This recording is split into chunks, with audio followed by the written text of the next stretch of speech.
Hello, boys and girls. Nice to see you again. Today I'm very lucky because I'm going to read one of my favourite stories. This is called The Jolly Postman or Other People's Letters, and it's by Janet and Allan Ahlberg. Let me make my picture a little bit smaller because I want you to see all of Janet's wonderful illustrations. You can see on the front of the cover some of the characters we're going to meet in the book. The Jolly Postman. Once upon a bicycle, so they say, a jolly postman came one day from over the hills and far away with a letter for the three bears. Mr. and Mrs. Bear, the three bears' cottage, the woods. Well, I wonder, who do you think would write to the three bears? Dear Mr. and Mrs. Bear and Baby Bear, I am very sorry indeed that I came into your house and ate Baby Bear's porridge. Mummy says I am a bad girl. I hardly eat any porridge when she cooks it, she says. Daddy says he will mend the little chair. Love from Goldilocks. P.S. Baby Bear can come to my party if he likes. There will be 3 kinds of jelly and a conjurer, which is like a magician or a clown. So the bears read the letter, except Baby Bear. The postman drank his tea, and what happened next we'll very soon see. Can you see the postman here? He's just blowing up his tyre on his bicycle. Perhaps it's soft.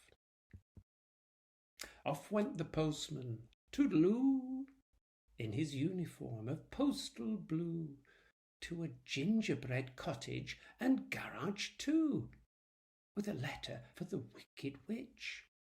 Well, you can see there's the gingerbread cottage, and here next to it is the garage with the car inside. And here's the letter. The occupier. That's the person who lives there. Gingerbread bungalow, the woods. And it says, open now, don't delay. Look inside. It's lots of things that witches need to buy from Hobgoblin Supplies Limited. Everything for the modern witch. There's deadly lampshades. You can buy a new newt or a cup and saucerer. You can buy frog powder, even Halloween boot. Wow, what wonderful things. So the witch read the letter with a cackle of glee, while the postman read the paper, but left his tea. It was green. Soon the jolly postman, we hear tell, stopped at a door with a giant bell, and a giant bottle of milk as well, with a postcard for, guess who? Mr. V. Big, Mile High House, Beanstalk Gardens. Perhaps V. Big is very big. And look, it's a postcard, and here on the postcard, in the middle it says, thinking of you on our magic carpet tour. There are first-class hotels. Well, this is like there was an old woman who lived in a shoe, but now it's a hotel. Look over here, music and dancing. Hey diddle diddle, the cat and the fiddle. Fun and food here. Isn't that the Muffin Man? And over here on the beach, we've got fabulous beaches, it says, and that looks like a mermaid enjoying herself. Dear Giant Big, having a nice time, me, my mum, and your hen what lays the golden eggs. It's better than traveller's checks. So a bloke as we was flying down, he was bigger than you. I've took note of his address. Take care of yourself and your talking harp. I'll be back for that one of these days, I shouldn't wonder. Bye for now, your very little pal, Jack. So the giant read the postcard with baby on his knee, and the postman wet his whistle with a thimble full of tea. Once more on his bicycle the postman rode to a beautiful palace, so we've been told, where nightingales sang and a sign said sold, with a letter for Cinderella. There's a surprise. Her Royal Highness Cinderella, the palace, half Kingdom Road. Who is writing to Cinderella, I wonder? Dear Princess, we at the Piper Press hope soon to publish a little book for younger readers in celebration of your recent marriage to His Royal Highness Prince Charming. A copy of this book is enclosed for your approval. We trust this somewhat shortened version of your Highness's most marvellous tale will not displease you. We also trust that you will be comfortable in your new home and live happily ever after. Your humble servant and loyal subject to be Peter Piper. And here's the little book that was enclosed. Cinderella, the story of a fairy tale princess. There was once a young woman named Cinderella who had a cruel stepmother, two ugly and cruel stepsisters, and a father who was not around much. One day the postman arrived with an invitation to the royal ball. The stepmother and the sisters got dressed in their finery and departed almost at once, leaving Cinderella alone. She couldn't go to the ball. She had nothing to wear and no transport. Luckily, at that moment, Cinderella's fairy godmother dropped in. Finding Cinderella in tears, she worked her magic and sent her off to the ball in a beautiful gown and a golden coach. But be back by 12, she said. The magic stops at midnight. So Cinderella went to the ball and had a marvellous time. She ate lots of little sausages on sticks and danced constantly with the prince, who obviously admired her. Then, just when things were going well, the clock struck 12 and Cinderella had to run for it. The prince was inconsolable until, that is, he found one of Cinderella's glass slippers, which cheered him up. The next day he went looking for a young woman whose foot would fit the slipper, meaning to marry her if she'd have him.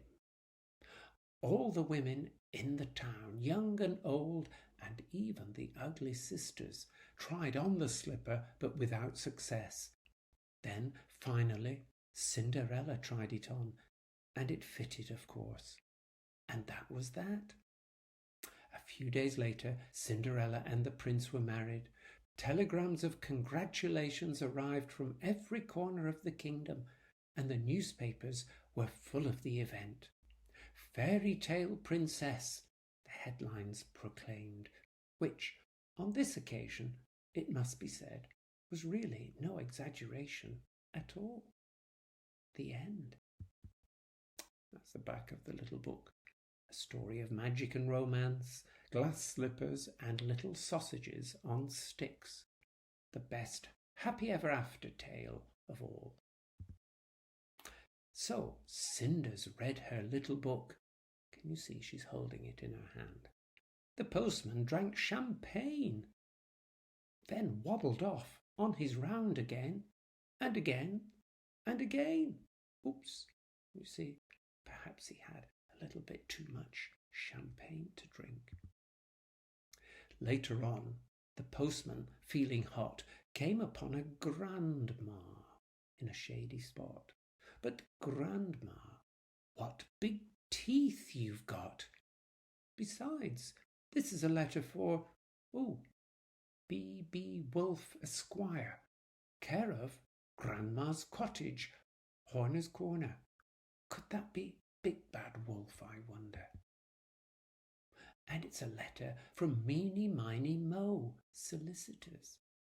Dear Mr. Wolf, we are writing to you on behalf of our client, Miss Riding Hood, concerning her grandma. Miss Hood tells us that you are presently occupying her grandma's cottage and wearing her grandma's clothes without this lady's permission. Please understand that if this harassment does not cease, we will call in the official woodcutter and, if necessary, all the king's horses and all the king's men. On a separate matter, we must inform you that Messrs. Three Little Pigs Limited are now firmly resolved to sue for damages. Your offer of shares in a turnip or apple picking business is declined, and all this huffing and puffing will get you nowhere. Yours sincerely, Harold Meany. So Grandma read the letter and poured the tea, which the not-so-jolly postman drank nervously. And look in the bottom corner here. Isn't that Grandma tied up? Oh dear. Now, the Jolly Postman nearly done, so is the story, came to a house where a party had begun. On the step was a bear with a bun, but the letter was for Goldilocks. It says, to Goldilocks, 24 Blackbird Road, Banbury Cross. And look inside. It's a birthday card with number 8 on it. It says 8 today, birthday wishes. I wonder how many candles there are. Should we count them? 1, 2, 3, 4, 5, 6, 7, 8. 8 candles. And let's look inside. Pat a cake, baker's man. Bake me a cake as fast as you can. Carry it in on a beautiful plate and light up the candles. Today I am 8. To Goldilocks with love from Mrs. Bunting and Baby. Lots of kisses. And look, Mrs. Bunting has sent some money, a £1 note from the Bank of Wonderland. Isn't that kind? Once upon a bicycle, so they say, a jolly postman came one day from over the hills and far away, and went home in the evening for tea. Look, here he is. He's sitting down, reading a letter. I wonder who's been writing to the postman. He's got his pot of tea next to him in its woolly jacket, its tea cosy, and the dog. Well, the dog wants to know what's in the letter. Perhaps there's some news about a friend of his. Well, look, that's the front and back cover. You can see on the back lots of the letters coming out of the book. And this is the front of the book, The Jolly Postman, or Other People's Letters. What a wonderful book. I hope you enjoyed it as much as I did. See you soon. Goodbye.